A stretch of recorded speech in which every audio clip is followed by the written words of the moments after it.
Undertaker's WrestleMania streak. The streak that lasted up to 21-0 until the very next year. Brock Lesnar, UFC boy, broke the streak.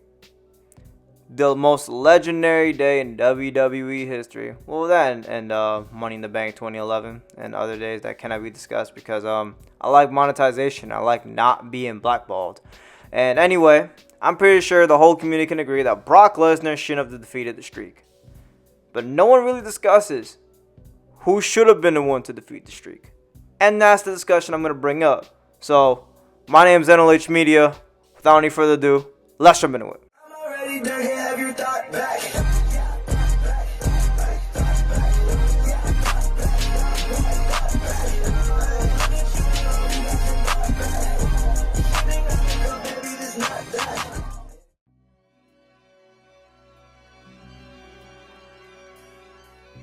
Now, before I discuss who should have defeated the streak, we gotta talk about why Brock Lesnar was the worst one to defeat it, and number two, why was the streak so important? Now, Brock Lesnar defeating the streak was kind of lame because from the WWE Universe's perspective, they thought the streak will never end, 21-0, blah blah blah. Now, for someone to break the streak, it has to be someone where they're gonna use the momentum for a big push. Do you really need to give a push to Brock Lesnar? Does Lesnar really need the push? That's the one aspect to look at it. It's either give somebody a push or an opponent who has history with The Undertaker and someone who would you'd be like, okay, yeah, I can see him definitely doing it. With every single opponent that Undertaker faced at Mania, there was at least every other Mania you could say, okay, it should have ended here. Okay, should have ended here. Oh, he was a good guy. Oh, he was fantastic. Oh, I don't know how he didn't do it. Now, Brock Lesnar was bad because they had history, but wasn't really crazy history. It was just some history from like 05, 06. It was okay. I like the history that they had, but do you really think Brock Lesnar should have been one to defeat it? Really? When you have people like Shawn Michaels, you have people like Triple H, you have people like Orton and Edge and Kane. These all had more of a history. They had more chemistry. They had more of a rivalry with each other than Lesnar did. They had the rivalry afterwards. They had the Hell in a Cell and they had SummerSlam, but nothing prior to that. So that's my first thing I'm going to say. Brock Lesnar should have done it because of that. And number two, the way that he did it, I don't know, man. It wasn't really like the best way to go out. Just a 1v1 singles match. You bump your head and you forget about half the match. And then you get hit by 3 F5s. And then that's how it ends. Like, that's kind of lame. And number two, we got to talk about what the streak meant to the WWE community. 21-0. Like I said previously, you had Kane, you had Kevin Nash, you had Batista, you had Edge, you had Michaels, you had H. You had even CM Punk at 29. Like, that was a fantastic match. Like, you have great opponents that went up against him. And then you had like the lame ones like Psycho Sid and Giant Gonzalez and Mark Henry. But we're not going to discuss that. We're not going to talk about that. We're going to talk about the good ones. Now, that's the first part. So now you guys know that, number one, Brock shouldn't have defeated it. And number two, what the streak meant for The Undertaker. Alright, so starting off, I'm going to talk about Shawn Michaels, a.k.a. Mr. WrestleMania, a.k.a. the Heartbreak Kid, a.k.a. the Showstopper, a.k.a. how many other fucking names you want to call this man. But we're going to start off with him because he's the most memorable out of Undertaker's WrestleMania opponents. So we all know the phenomenal match, WrestleMania 25, with the whole Snuka's family descendant or whoever the hell getting hit by The Undertaker when Shawn Michaels pushed him into it. The same match where Shawn Michaels got caught with a moonsault, tombstone, pile driver. The same match where Shawn Michaels had kicked out the previous attempt. Like, they just went back and forth left and right. It was a slobber knocker, as Jim Ross would say. It was a phenomenal match. But in this matchup, he was the one that seriously looked like he could have defeated the streak. Like, everything was going left and right. Everything was going back and forth. Whatever counter Undertaker had, Shawn Michaels had it, and vice versa. These two were going neck and neck, left and right. This is potentially the greatest match at WrestleMania, or at least for The Undertaker's sake. from 2000 to 2009. From that time span, because Undertaker had good WrestleMania matches, but from that point, he didn't have a good one like Michaels. I mean, don't get me wrong, I like the other ones. The other ones I'm going to state later on, but I just want to get this off the way that Shawn Michaels had potentially the best match. And then we talk about the match right after at 26. The career versus the streak. Holy shit. The storyline for both of these matches was insane. So let me backtrack one more time. So at 25, you had the whole thing of like Shawn Michaels. He's done everything in the business. He's been WWE champion. He's won the World Heavyweight Champion, Tag Team Championships, Royal Rumble winner, but he couldn't defeat the streak at Mania, and he felt that he had to do it, and then he lost. And then at 26, he was like, I have to do it. He won the Slammy Award for Match of the Year, and he was called out to challenge Undertaker. Come on, we're going to run this again. Run the ones. Run it back. Run it back. And he was like, nah, I'm not going for that, man. You ain't got nothing to prove. You lost. Back of the line. Back of the line, buddy. And Shawn Michaels didn't go for that. And then he tried to go win the Rumble. Then he fumbled the bag at the Rumble. Lost. Then he's like, shit, man. If I can't win the Rumble, I have to do something else. So he interferes in the Elimination Chamber, and he super kicks Undertaker's face off. Chris Jericho runs in for the pin, 1, 2, 3, wins the World Heavyweight Championship, and he goes on to do his little lame-ass feud with Edge, and then we have that horrendous match at 26 where Edge fucking lost. How do you lose that? Anyway, since of that, Undertaker was pissed off. He's like, yo, bro, I can't go for that, man. We're going to run this, but here's the stipulation. It's going to be career versus streak. If you lose, you're done. And then we had the infamous line where Shawn Michaels was like, if I can't beat you at WrestleMania, I have no career. And then the match they had was even crazier because this one was no holds barred. It was going left and right, back and forth again. You had the little off the top rope onto the announcer's table. Like, it was ridiculous in this match, man. And then Shawn Michaels was he was on the ground, and then he was getting back up. He was using like Undertaker's legs to get like leverage back up, and then he hits him with the Undertaker throat thing, and then Shawn gets picked up, tombstoned, 1, 2, 3, and it was curtains. In those two matches alone, he set the tone for what a Undertaker WrestleMania match should be. You have to have the storyline, it's got to have the background, it's got to have the rivalry, and it's got to be a good match as well. But in these two instances, Undertaker won like pretty confidently. I'm not going to lie, he won pretty confidently. The first one, he had the crazy counter. Then the second one, he just had the more endurance. He can go the distance, and he got the win. So, the first contender of who could have defeated the streak was Shawn Michaels, because realistically, he could have won either one of these matches. The first one, if he didn't do the moonsault, he probably would have done like a sweet chin music, probably would have ducked the a tombstone, bang, 1, 2, 3, could have got him right there. Then in the second one, if he wasn't as cocky, if he would just kind of get stuck right to the point, bang, 1, 2, 3, could have ended the streak. It would have made sense for Michaels to do it because of the history that they had previously in the 90s in the Attitude Era. They had a crazy history. So it would have made sense for Shawn Michaels to end it. So that's my first pick.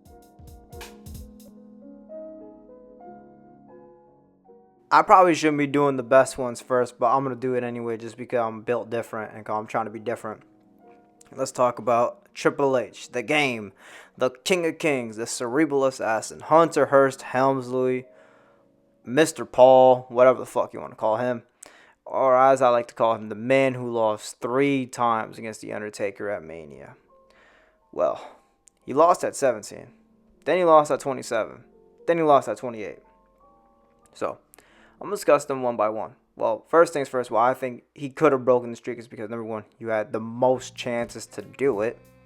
And number two, you've proven that you're the one of few people who can actually make an impact towards Taker, and you actually could have won it, but I'm going to save that for a couple minutes down the line. Now, 17, we're not going to really cover that because, I mean, he just lost. It's kind of a crazy matchup to begin with, but I'm going to talk about the main ones, or the ones I'm more accustomed to, 27 and 28.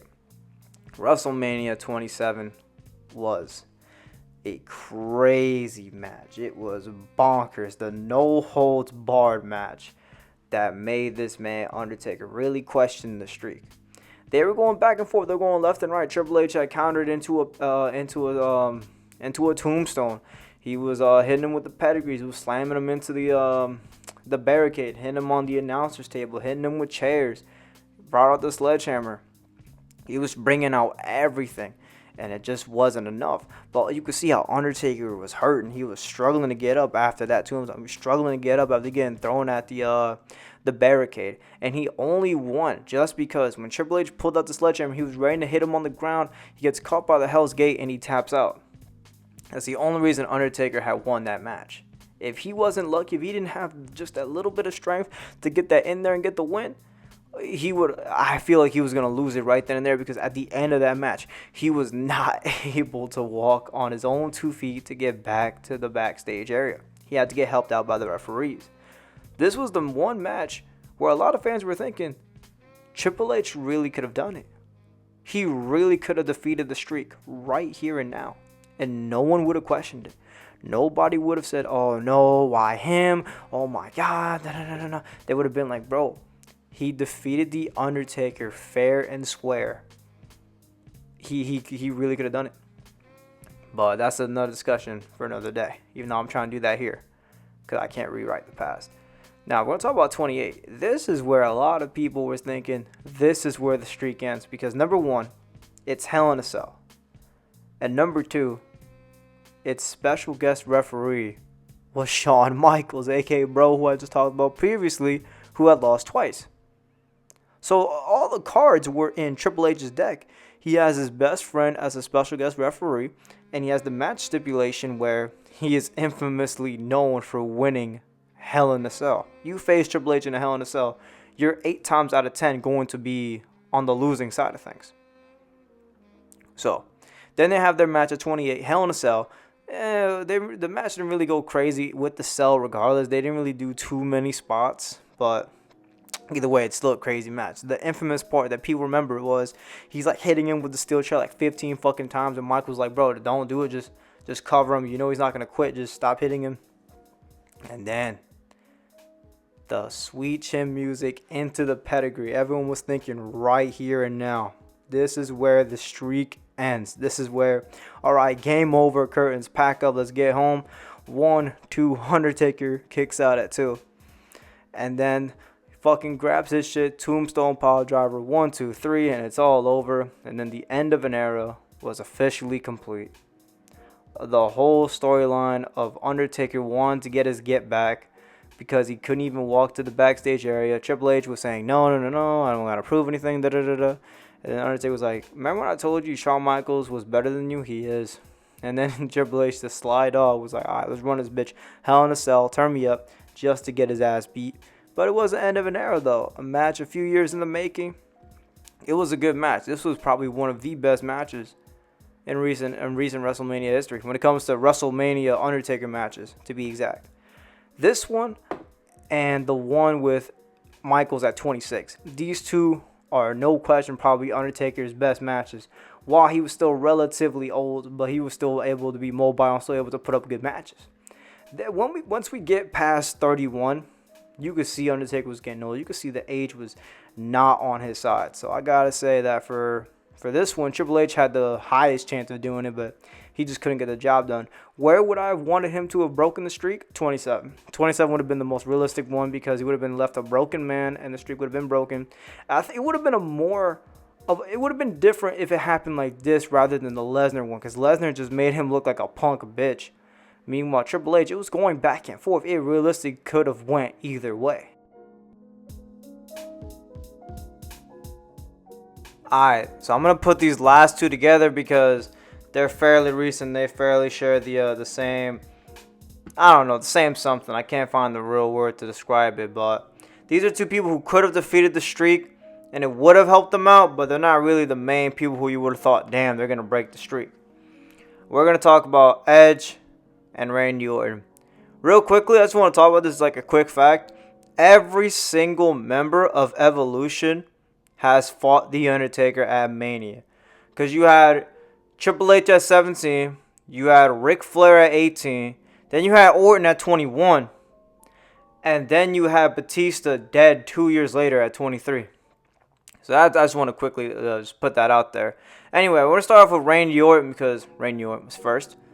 Orton had the whole legend killer gimmick going on, and it would have been crazy if he had defeated Undertaker at Mania.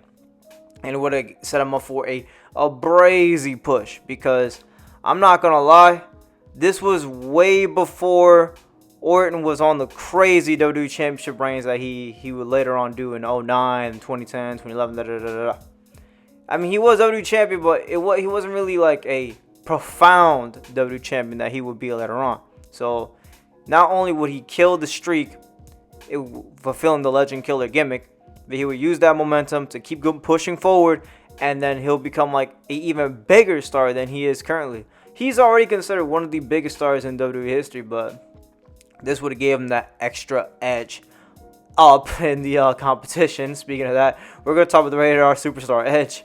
Mr. Live Sex Celebration, a.k.a. Broke My Neck, a.k.a. Mr. Opportunist, a.k.a. Mr. Money in the Bank. I should make a whole nother video why I think he is associated with the Money in the Bank contract.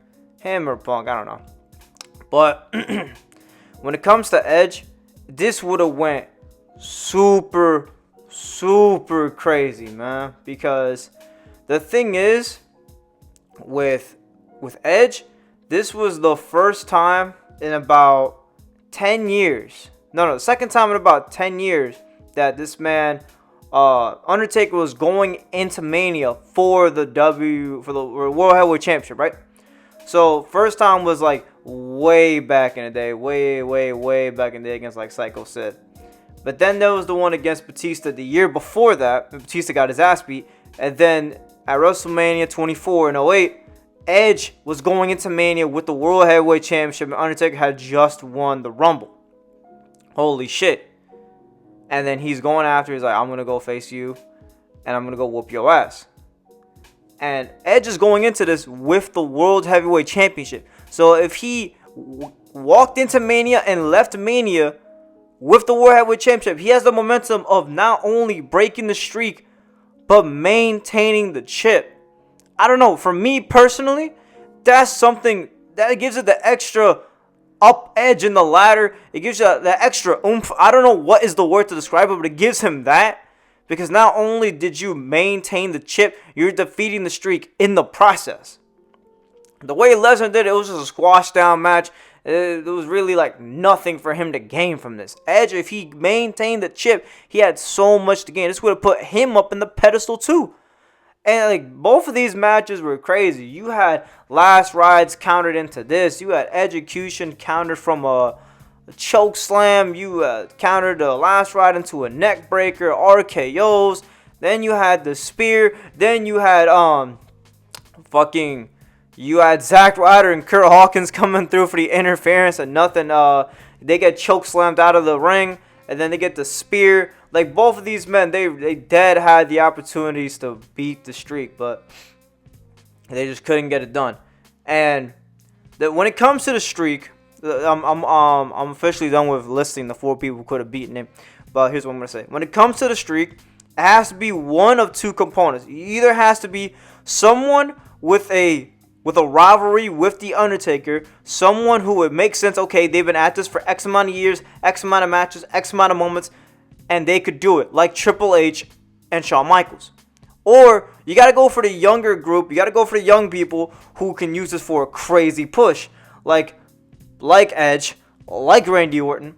You got to find that it's A or B. There's no C where it's just, okay, we're going to give it to some random guy, or not random, but we're going to give it to someone who already is fucking strong, and we're going to have him win. Like, no, you can't do that shit. Like, I can't go for that. Like, me personally, nah, that's not the way to go about it when it comes to streak. That's just my personal opinion. You ask me all the way, it should have been Triple H. Like I said before, he whooped his ass, 50-50 matchup. It could have went both ways. My opinion, Triple H, in conclusion, should have broken the streak.